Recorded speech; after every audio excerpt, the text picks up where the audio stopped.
দিদি বিধানসভা ভোটে হেরে গিয়েও মুখ্যমন্ত্রী পদ থেকে ইস্তফা দেয়নি। এখানে কিন্তু রয়ে গেছে, কেন দেয়নি? এখানে দিদি একটা মনে হয় গেম খেলে রেখেছে। তারপরেও যেটা করলো দিদি, বিরোধী দলনেতা নির্বাচন করলো। দিদি একটা গেম প্ল্যান করেছে।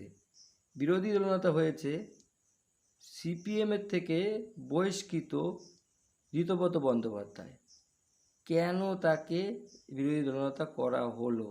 দিদির মত ছাড়াই হয়েছে, কিন্তু ভিতরে ভিতরে একটা এখানে গেম খেলা হয়েছে আমার যা মনে হচ্ছে। কারণ দিদি কিন্তু বলেছিল, হারার পরে আহ্বান করেছিল সিপিএম কংগ্রেসকে একসঙ্গে লড়াই করতে।